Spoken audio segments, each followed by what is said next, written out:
देश के विधानसभा के चुनाव अगले 90 दिन के अंदर पूरे हो जाएंगे और इस विधानसभा चुनाव के लिए हरियाणा प्रदेश के कांग्रेस पार्टी के सभी नेता, सभी कार्यकर्ता, सभी साथी, सभी कांग्रेस जन पार्टी को हरियाणा में सरकार बनाने के लिए पूरी तरह से कार्यरत हैं।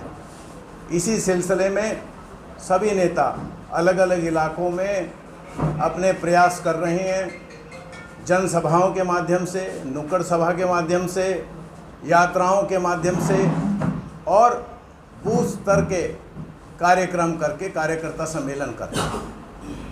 तो इसी कड़ी में नारनौल में हमने 11 अगस्त के दिन सुबह 10 बजे हमारी अनाज मंडी में एक जनसभा का आयोजन हमने किया है, जिसकी मुख्य अतिथि कुमारी शैलजा जी, जो CWC की हमारी मेंबर हैं, सिरसा से सांसद हैं, हमारी बड़ी बहन है।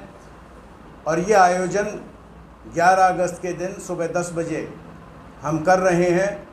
मैं आप लोगों के माध्यम से पूरे इलाके से और पूरे इलाके की जनता से निवेदन करना चाहूँगा कि ज़्यादा से ज़्यादा संख्या में इस आयोजन में आकर के आयोजन को सफल बनाएं, कांग्रेस पार्टी के हाथ मजबूत करें, कांग्रेस पार्टी को ऊर्जा देने का काम करें और पूरे प्रदेश को एक संकेत देने और संदेश देने का काम करें कि न केवल लोकसभा की जीत के बाद हम उत्साहित हैं, बल्कि हम दिन रात मेहनत करके और बेहतर परिणाम देने की स्थिति में हैं।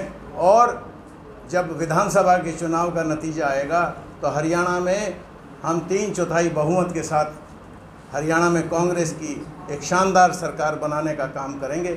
यही संदेश देने के लिए हमने इस आयोजन का फैसला किया कि इस तरह की एक जनसभा का आयोजन किया जाए। और यह आयोजन, मुझे पूरा यकीन और भरोसा है कि पूरी तरह से सफल होकर के कांग्रेस को मजबूती प्रदान करेगा। जी, शैलजा के अलावा कौन आ रहा है इस आयोजन में? शैलजा जी के अलावा चौधरी वीरेंद्र सिंह, चौधरी रणदीप सिंह सुरजेवाला, इन सबको भी मैंने न्योता भेजा है। इसके अलावा ब्रिजेंद्र सिंह XMP हैं, उनको भी मैंने न्योता भेजा है। मैं सभी को इनवाइट कर रहा हूं, मैंने सभी लोगों को इनवाइट किया है। अब देखने वाली बात है कि कौन कौन पहुंचते हैं, मगर हमारी मुख्य अतिथि कुमारी शैलजा हैं। जी, आप कहते भी कांग्रेस में गुटबाजी नहीं है। जब रैलियाँ होती है, कोई आयोजन होता है, तो उसमें अलग अलग गुट के नेता बुलाए जाते हैं? नहीं, अलग अलग गुट के नहीं, सभी बुलाए जाते हैं। कोई यहाँ पे काम कर रहा है, कोई दूसरी जगह काम कर रहा है, सबके पैरेलल प्रोग्राम्स चल रहे होते हैं। एंड क्योंकि सब सीनियर नेता हैं, इसलिए बड़ा मुश्किल होता है कि सबकी डेट इकट्ठी एक दिन कर पाएँ। जैसे कल भी हो सकता है कि अलग अलग जगह अलग अलग आयोजन हो रहे हों, मगर सबका नेता एक है, सबकी नीति एक है, सबकी कोशिश एक है, सबका प्रयास एक है, सबकी विचारधारा एक है। ये अगर बात करें, नारनौल में करीब 2 दर्जन नेता हैं जो भी कांग्रेस के अलग अलग तरीके से प्रचार कर रहे हैं, क्या उन लोगों को भी बुलाया गया है? मैंने लगभग सभी लोगों को अपनी तरफ से फ़ोन करके इनविटेशन भेजा है। सर, इलेक्शन के दौरान सभी नेता वोटर को माई बाप बोलते हैं, इसका क्या अर्थ है? वोटर को तो माई बाप मेरे ख्याल में सिर्फ इलेक्शन में नहीं, पूरे 5 साल बोलते हैं। तो वो लोकतंत्र में वोटर ही, जनता के सहयोग से ही सत्ता मिलती है, जनता के सहयोग से ही सरकारें बनती हैं, जनता के सहयोग से ही काम होते हैं।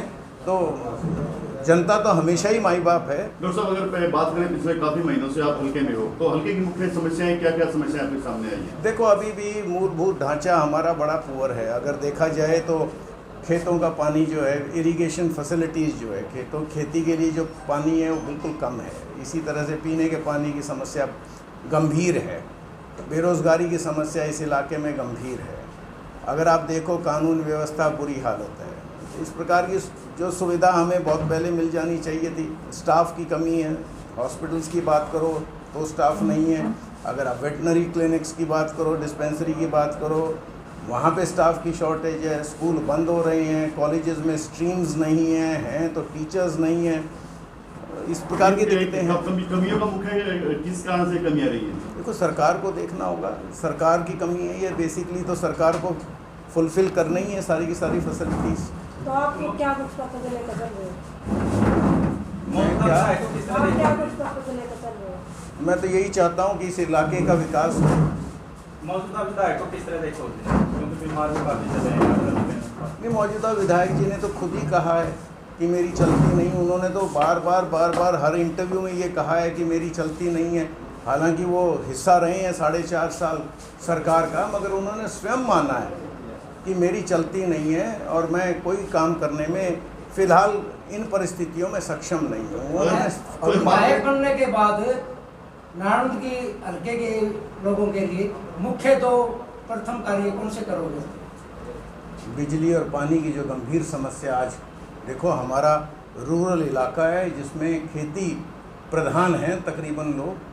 रूरल इलाके में सबसे ज़्यादा ज़रूरी चीज़ है कि किसान को भरपूर बिजली मिले और पूरा पानी मिले। एक काम तो जी। दूसरा, बेरोजगारों के लिए जी वो तो देखो स्टेट लेवल पे इस तरह की नीतियां बने कि बेरोज़गारी की जो समस्या है उससे निजात मिले। सबसे बड़ा मुद्दा है जी बेरोजगारी। बिल्कुल है। कांग्रेस की तरफ से और प्रत्याशी भी कोई मैदान में आने के इच्छुक हैं तो किस तरह से डील करेंगे उन्हें, किस तरह से आगे आपकी रणनीति? बड़ी अच्छी बात है। कांग्रेस मजबूत पार्टी है, इसीलिए जो है बहुत लोग प्रयास कर रहे हैं। अच्छी बात है, वो भी कोशिश करें, वो भी प्रयास करें। कई लोग चुनाव के समय शामिल भी हो रहे हैं। पेटवाड़ से भी एक महिला निकली और शामिल हुई है। जी, कैसे देखते हैं? स्वागत है, सभी का स्वागत है। जो भी व्यक्ति आकर के कांग्रेस पार्टी को मजबूत करेगा, हर व्यक्ति का, हर नेता का स्वागत है। पिछले 51 साल से इस हल्के में कांग्रेस पनपी नहीं है। कांग्रेस को मजबूत करने के लिए क्या काम करेंगे सर? गांव-गांव घूमेंगे, एक-एक घर में संपर्क करेंगे, लोगों को कांग्रेस की विचारधारा से अवगत कराएंगे, कांग्रेस की नीतियों के बारे में बताएंगे, हमारे नेताओं के जो पॉजिटिव पॉइंट्स हैं उनके बारे में डिस्कस करेंगे। और कांग्रेस मजबूत है और मजबूत करनी है। डॉक्टर साहब, अगर चुनाव में टिकट नहीं मिल पाती तो आगे आपका क्या फिर रहेगा रोल? तो हमेशा की तरह कांग्रेस प्रत्याशी की मदद करेंगे, उनको जीतने में मदद करेंगे। Thank you sir. धन्यवाद जी।